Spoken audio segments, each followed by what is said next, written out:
जय माता दी, जय श्री श्याम, राधे राधे दोस्तों, नमस्कार। कैसे हैं आप लोग दोस्तों? आपको पता है ये वीडियो मैं इतनी रात को क्यों बना रही हूँ? मैं बना रही हूँ 2:30 पर, क्योंकि मैंने अभी 2 घंटे पहले एक वीडियो देखा था और वो वीडियो था सपना के भाई का। और सपना के भाई ने एक वीडियो डाला है और उसमें एक रिकॉर्डिंग डाली है। लेकिन उससे पहले, क्योंकि मैं कई दिनों से इन लोगों की वीडियो नहीं देख रही थी, बस वहाँ तक देखा था कि सपना ग्वालियर शिफ्ट हो गई थी। उसके बाद मैं देख नहीं पाई थी, थोड़ी तबीयत ठीक नहीं थी। बट अभी मैं देख रही हूँ कि सपना और शिवी के बीच में कुछ हुआ है। तो कुछ क्या हुआ है दोस्तों, देखो बहुत ज़्यादा तो मुझे नहीं पता है, बट हाँ कुछ तो हुआ है, क्योंकि सपना ने ग्वालियर छोड़ दिया है और सपना मथुरा शिफ्ट हो गई है। वैसे मैं भी मथुरा रही हूँ 3 साल पूरे। मैं मथुरा में रहती थी, राधा विंटेज में। तो इसके बाद मैं बता दूं आपको कि अभी मैं शिवी के कुछ वीडियो देख रही थी, जिसमें शिवी ने जो पहला टाइटल डाला था, जहां से शुरू हुआ है कि मेरी लाइफ में आग मत लगाओ, और जो वो बीच में बोल रही है कि मेरी फैमिली में आग मत लगाओ, अगर तुम्हारी फैमिली में कुछ हुआ है तो मेरी फैमिली में आग मत लगाओ, मुझे जीने दो, ये वो। और जो दूसरा वीडियो है उसका, उसमें भी उसने लिखा है टाइटल की सच्चाई सुन लो कभी कुछ भी बोलने से पहले। तो यहाँ पे जो कमेंट्स आए हैं, अगर हम कमेंट की बात करें तो यहाँ पे लोगों ने पूछा है कि भाई आप दोनों के बीच में क्या हो गया है, कैसे कैसे वीडियो आप लोग बना रहे हैं, आपकी दोस्ती इतनी अच्छी थी, आप एक दूसरे को बहन मानते थे, आप लोग की दोस्ती इतनी अच्छी थी, क्या हुआ है? और बता दो लोगों को, मुंह बंद कर दो सिस्टर, आप लोगों की दोस्ती को किसकी नज़र लग गई है, किसकी नज़र ना लगे। तो कुछ लोगों का ये भी कहना है कि चल तुझसे घिन आती है शिवी तुझे देखकर, और कुछ लोगों का ये कहना है कि जो लड़की पहले से तकलीफ़ है तुम लोग उसको और दुख दे रहे हो, रुला रहे हो। तो Shivi you are full on drama, god will you make you pray that innocent soul Sapna shame on you.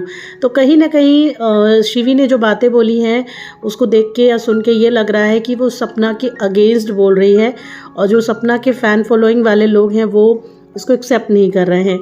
फिर शिवी ने एक और डाला है कि वीडियो डिलीट करने का रीज़न था कुछ दिल की बातें शेयर करी गई हैं। फिर ये है, और लास्ट फिर जो नया वीडियो डाला है 13 घंटे पहले, माय एंगेजमेंट एल्बम, मतलब अब शिवी ने टॉपिक जो है वो चेंज कर दिया है।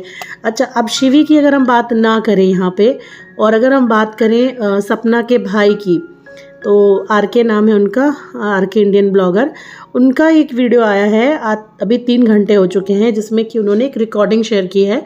और उस रिकॉर्डिंग में उन्होंने बताया है कि शिवी के हस्बैंड ने सपना को कुछ मारने की धमकी दी थी। ठीक है, अच्छा यहाँ पर जो रिकॉर्डिंग है, देखो पूरी रिकॉर्डिंग, मैंने वीडियो वैसे पूरा देखा है ये वाला। सपना के भाई का साफ साफ ये कहना है कि सपना जो है वो चीज़ें छुपाती है, बताती नहीं है, क्योंकि उसकी लाइफ में कुछ ऐसा हो चुका है कि वो अब ना हर बात हर जल्दी शेयर नहीं करती है। लेकिन एडिटिंग के दौरान उसके भाई को उसके मोबाइल में ना एक रिकॉर्डिंग मिली, जिसे सुनकर उसे काफ़ी गुस्सा आया। वो रिकॉर्डिंग उसने यहाँ पर शेयर की है। देखिए, हम आपको वही बात बता रहे हैं जो हमने यूट्यूब पे देखी है। ठीक है, अब इसके पीछे की असलियत क्या है? अब सपना वहाँ से मूव होने वाली थी या मूव होना चाहती थी, उसके लिए इन लोगों ने एक कंट्रोवर्सी खुद क्रिएट की है या नहीं की है, या रियल में इनके बीच में घर में कुछ हुआ है, ये देखिए इस पर हम और आप कुछ भी नहीं कह सकते हैं। लेकिन जो रिकॉर्डिंग जो है वो सुनने के बाद ऐसा लगा मुझे कि वो रिकॉर्डिंग जो है, सपना जिस तरह से वहाँ रो रही है, सीरियसली कुछ हुआ है और सपना को उसमें घसीटा है इन लोगों ने। ये जो रिकॉर्डिंग है इसमें आवाज़ आ रही है शिवी के ससुर की।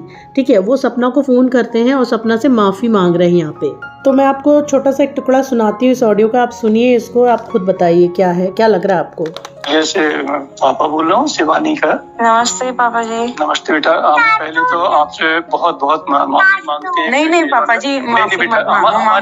हमारी बिटिया है, बहू मान ले, बिटिया मान ले, और हकीकत में बहुत कष्ट है हमारे की इस जो उन्होंने शब्द कहे हैं। हम कुछ, हमारे पास बेटा शब्द नहीं है, और अब क्या बनाए, वो इतनी बड़ी गलती कर गया। नहीं पापा जी, मैं आपसे बात कहूंगी। देखो पहले आप मेरी सुन लो, नमस्ते बेटी की तरह सुन लो। देखो हाँ, बिटिया है जो भी है, आप जो समझते हैं दिल से, शुक्रिया अदा उसके लिए, इतनी इज्जत दी आपने। और मैं अपनी बेटी की कसम खा रही हूँ, मैंने शिवी से कोई आपकी फैमिली के बारे में कुछ नहीं बोला, मैंने कुछ भी नहीं बोला। और हमारी सुनो क्या हो। तो अब आपने सुन ली ये रिकॉर्डिंग, जिसमें सपना की आवाज़ जो है वो मतलब रोते रोते अचानक से भर गई है। सपना के दिल से जो एक आह निकली है दोस्तों, ये आवाज़ से मतलब साफ सुनाई दे रहा है। ठीक है, तो कहीं ना कहीं मैं आपको बता दूं कि ससुर जो है, ससुर ही हैं, मुझे लगता है ससुर ही हैं ये। वैसे उन्होंने पापा कहा है, अब पापा हैं या ससुर हैं वो देखिए मुझे फ़िलहाल नहीं पता, मेरे हिसाब से ससुर ही थे, ठीक है। तो ये सपना से माफ़ी मांग रहे हैं क्योंकि सपना का जो मतलब सपना को इन लोगों ने हेल्प किया, ग्वालियर बुला लिया, सपना चली गई, उस समय बड़ी प्रॉब्लम हुई थी इसके घर में, तो घर वर दिलवाने में मदद की, सब कुछ किया, चलो ठीक है। लेकिन कुछ हुआ है, कुछ ऐसा हुआ है घर के अंदर, शिवी ने इल्ज़ाम लगाया है शायद सपना के ऊपर। और सपना ने एक वीडियो भी डाला था कि मैं नए जगह पर शिफ्ट हो रही हूँ, हालांकि उसने रीज़न कुछ और दिया था, लेकिन शिवी ने जिस तरह से वीडियो डाला उसके बाद ही मैटर बढ़ता चला गया। लेकिन फिर शायद कुछ ऐसा हुआ है कि शिवी के हस्बैंड ने सपना को फ़ोन पर या सामने जैसा भी हो गाली दी है, और जिसकी वजह से सपना जो है वो काफ़ी हर्ट हुई है। तो यहाँ पर इनके पिताजी जो हैं वो माफ़ी मांग रहे हैं कि बेटा हम समर को लेके आपसे माफ़ी मांगते हैं, कोई बात नहीं, इतनी बड़ी बात हो गई है। तो सपना कह रही है कि नहीं, जो भी हुआ है पिताजी, पापा जी, आपकी मैं रिस्पेक्ट करती हूँ, मैं आंटी जी से भी बात करती थी और मैंने कभी भी आपके घर में आग नहीं लगाई है, मैं कोई इतनी मूर्ख नहीं हूँ, है ना। और मतलब सपना ने यहाँ पे वो सारी बातें यहाँ पे बताई हैं, लेकिन उसके बावजूद भी सपना के साथ काफ़ी बदतमीज़ी से बात की गई है, बहुत ही ज़्यादा गलत बोला गया है, उसको गाली भी दी गई है शायद। तो उसने पिताजी का ये कहना है कि तुम मुझे बताओ कहाँ हो तुम, तुमसे माफ़ी मांगने आएंगे। सपना ने ये तक कह दिया कि मैं आपके घर में कदम नहीं रखूँगी और मैं जो कहती हूँ वह मैं करती हूँ। तो इसका मतलब ये है कि कहीं ना कहीं शिवी ने, उसके हस्बैंड ने कोई तो बात ऐसी करी है जिसके बारे में सपना ने छुपा लिया, क्योंकि उसके भाई का कहना ये है कि सपना नहीं बताती है कुछ भी। लेकिन अगर सपना के हस्बैंड होते ज़िंदा या भाई को वो बता देती तो क्या ऐसा हो सकता था कि कोई सपना को आता और गाली देके चला जाता, ठीक है। और जो इनके भाई हैं सपना के, उनका कहना साफ है कि मैं तो शिवी को देखो जानता भी नहीं था, सपना ने उसे अपनी बहन बोला, इसी वजह से मैं उसको जानता था। और शिवी ने तो उसके भाई से भी लड़ाई कराने की कोशिश कर दी थी। और शिवी का जो वीडियो है, जो चैनल है, वो सपना से मिलने के बाद ही चला है, जब सपना ने कहीं ना कहीं उसको मतलब उससे मिलना जुलना रखा, उससे बातचीत रखी, सपना ने उसके साथ अपना रिलेशन रखा, तभी उसका वीडियो चलना शुरू हुआ है, वरना सीरियसली उसका कोई वीडियो नहीं चलता था। और ऐसे में उनका कहना ठीक है कि भाई सपना के साथ जो भी हुआ है, लोग उसको कमज़ोर ना समझें, वो बहुत स्टेबल है, और लोग ये भी ना समझें कि वो अकेली है, ठीक है। उसके भाई हैं, उसका परिवार है, उसकी माँ है, सब हैं उसके साथ, कोई ये ना समझे कि उसका कोई नहीं है, बेचारी अकेली है ना, इस टाइप की बात नहीं सोचें। और किसी को अगर लगता है कि वो बहुत पैसे वाले हैं और दूसरा कुछ नहीं है, तो ये भी ना सोचें।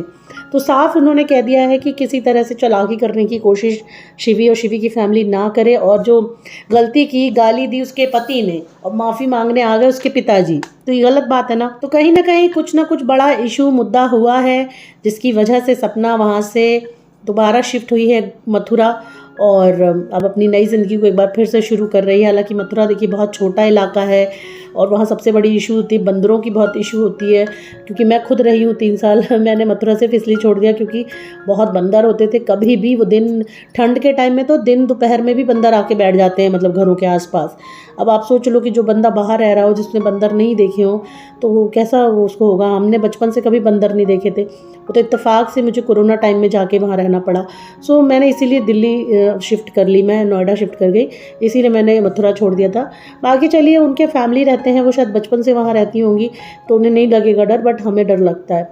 अच्छा, अब यहाँ पर इसी वीडियो के मैसेजेस मैं पढ़ रही हूँ, जो कि भाई की वीडियो में आ रहा है, कि उसमें किसी ने लिखा है कि मुझे तो पहले ही लग रहा था ये शिवी बहुत चालाक है, फेमस होने के लिए बस आई थी सपना के पास, ठीक है। तो इस पर कितने लोगों ने करेक्ट बोला है कि हाँ बिल्कुल सही, पहले अच्छे बनने का नाटक किया था, और शिवी और शिवी के पति को धिक्कार है, उनकी गलतियों की माफ़ी उनके पिता को मांगनी पड़ रही है। पिता को कितनी ग्लानि हो रही है, उनके सब शब्दों में साफ सुनाई दे रहा है, ये बात तो सही कही।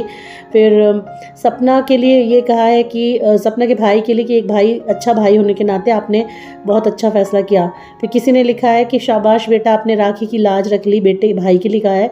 और सपना को चिंता करने की कोई बात नहीं है, सपना के लिए बुरा लग रहा है, बार बार लोग उसे अंधेरे में धकेलते हैं। फिर किसी ने लिखा है कि शिवी बहुत चालाक है और घमंडी भी, सपना दी को उनकी बातों में नहीं आना चाहिए, अपने माँ बाप और भाई से बढ़कर कोई रिश्ता नहीं होता। यहाँ पर कुछ लोगों ने ये भी लिखा है कि इसी वजह से हमने शिवी को अनफॉलो कर दिया है, और मैं तो उसको समझा रही थी, किसी ने ये भी लिखा है ना। और कहीं ना कहीं अब कुछ ऐसे लोग हैं जो इस टॉपिक पे आकर अपनी रोटियां भी सेकेंगे, देखो सीधी बात है ना। और क्योंकि लोग सबको अपना कुछ ना कुछ चाहिए यहाँ पे। तो शिवी और उसका पति आस्तीन के सांप निकले। शिवी कोई व्लॉग नहीं देखते थे, सिर्फ अंशु की वजह से उसके व्यूज़ बढ़े हैं। फिर oh my, I am shocked, really shocked, I still can't believe that so much have happened with Shivi and Sappu. तो I am speechless, totally speechless. Sappu ji love you dear and your Veer, तुसी बहुत अच्छे हो। अच्छा, जब लास्ट टाइम लड़ाई कराई थी तभी समझ जाना था कि रिश्ता ठीक नहीं है, केवल दिखावे का है। मतलब यार इतने मैसेज आ रहे हैं और अब शिवी को गालियां पड़ रही हैं क्योंकि शिवी का जो हरकत हुई है यहाँ पे, शिवी के फादर को आके माफ़ी मांगनी पड़ी है। इट मीन समझ लो कि कुछ ना कुछ तो हुआ है। यहाँ पे किसी ने लिखा है कि शिवी का चैनल देखने का मन ही नहीं करता, पता नहीं किसी के लिए अच्छा नहीं कर सकते तो बुरा तो ना करो, है ना। इसके पति या सास ससुर साथ होते तो इसकी हिम्मत नहीं होती। अच्छा, अपने लोग अपने होते हैं, पराए पराए होते हैं। कोई भी आदमी गाली किसी को ऐसे नहीं देता, किसी ने ये भी लिखा है। अच्छा, और लोग मतलब अपनी अपनी तरह की बातें लिखते हैं। सपना का दिल दुखाने वालों डरो पर वाले से, सपना बेवकूफ़ है, कोई ज़रा सा अपनापन दिखाता तो ये लड़की पागल हो जाती है। और देखो, सबसे पहले इसने अच्छा बनने का नाटक क्यों किया। और सही बात है, कई लोगों का ये कहना है कि हम सपना की वजह से शिवी को जाकर देखते थे, वरना हमें शिवी को देखने में कोई इंटरेस्ट नहीं था। लोगों का ये भी कहना है यहाँ पे। अब लोग पुरानी बातें भी देखो कर रहे हैं। लोगों का ये कहना है, देखो मैं तो पहले ही शिवी को समझ गई थी जब राजवीर के साथ हादसा हुआ था। सपना की दुनिया उजड़ गई थी और शिवी पार्टी का वीडियो बना रही थी। देखो यहाँ पे लोग, देखो सबको पता है, जो लोग पुराने से फॉलो करते हैं ना उनको सबको पता है कि यहाँ पर क्या हुआ है। भैया आप सपना को बोलो, थोड़ा बोला करे। जब तक वो खुद लोगों को जवाब नहीं देगी तब तक लोग उसे कमज़ोर समझेंगे। यार सच बात तो ये है कि अब वो इतनी ज़्यादा टूट चुकी है सपना, जहाँ तक मुझे लग रहा है कि जब उसको धोखा मिलता है ना तो बेचारी चुप हो जाती है। मुझे तो बस यही लग रहा है, क्योंकि ये होता है, एक नॉर्मल सी बात है। जब आपको ना बार बार दुख मिलता है ना तो फिर आप क्या करते हो, फिर ये सोचते हो कि चलो चुप हो जाओ। क्योंकि इस दुनिया में ना मौन सबसे बड़ा होता है, इस दुनिया में चुप सबसे बड़ी होती है। जब आदमी चुप हो जाता है ना तो फिर उनसे लोग डरने लगते हैं। अभी जब अगर वो बोल देगी आके ना तो वही बात है ना कि बंद मुट्ठी लाख की और खुल गई तो खाक की, वही वाली बात होती है। तो अब देखो यहाँ पे लिखा है कि हमने तो उसको यानी शिवी को उसी दिन अनफॉलो कर दिया था जिस दिन उसने सपना के लिए बकवास किया था। कई लोग ये कह रहे हैं शिवी बहुत तेज़ है और उन लोगों को सपना से जलन होगी किसी ना किसी बात से। आप खुद समझ लीजिए कि मतलब शिवी के हस्बैंड ने अगर सपना को गाली दी और शिवी के फादर को आके वहाँ पे बोलना पड़ रहा है, तो आप समझ लीजिए कि क्या मतलब क्या होगा। सोचो अब आप। तो भाई दोस्तों, आपने अगर इस मैटर को ज़्यादा ऑब्ज़र्व किया है, फॉलो किया, तो आप अपनी राय हमारे कमेंट बॉक्स में दे सकते हैं। क्योंकि मैंने अभी कई दिनों से इन्हें देखा नहीं था तो मुझे नहीं पता, लेकिन आज जो वीडियो देखा उससे ये बात टोटल क्लियर हो गई है कि शिवी और उनके हस्बैंड ने जो हेल्प करी थी उसको सपना को वहाँ शिफ्ट कराने में, लेकिन कुछ वहाँ हुआ है जिसकी वजह से सपना दोबारा वहाँ से शिफ्ट हुई है। वरना किसी को भी पसंद नहीं आता बार बार मूव करना, वो भी एक ऐसी लड़की को जिसके पास 2 बच्चे हों और जो खुद ट्रबल में हो इतनी ज़्यादा। तो आप सोच सकते हैं कि उसको कितना ट्रबल मतलब मिल रहा है इस समय। आपकी क्या राय है, आप अपनी राय दीजिए, बिल्कुल जायज़ दीजिएगा। अभी मैंने सिर्फ उतना ही बताया है जो मैंने वीडियो में देखा है, क्योंकि सपना ने कुछ क्लियर नहीं किया है। जब सपना क्लियर करेगी सामने से आके तो अच्छे से हम बात करेंगे, लेकिन फ़िलहाल अभी मैं सिर्फ उतना ही बोल रही हूँ जितना मैं वीडियो में देख रही हूँ। जहाँ तक सपना की सिचुएशन है उसको लेकर इतना ही कहेंगे कि यार अगर सपना से या किसी भी लेडी से कोई दोस्ती करता है तो उसकी दोस्ती से कमाने की मत सोचिए। अब मदद किसी की करते हैं तो मदद को मदद ही रहने दीजिए। इंसान हो, इंसान ही रहो, राक्षस मत बनो या भगवान बनने की कोशिश मत करो। बस ये 2 ही चीज़ें होती हैं। इंसान हो तो इंसान ही रहो, क्योंकि इंसानियत ही दुनिया में सबसे बड़ी है। बाकी आपको क्या लगता है, आप अपनी राय दीजिए। फ़िलहाल इस वीडियो में इतना ही। धन्यवाद।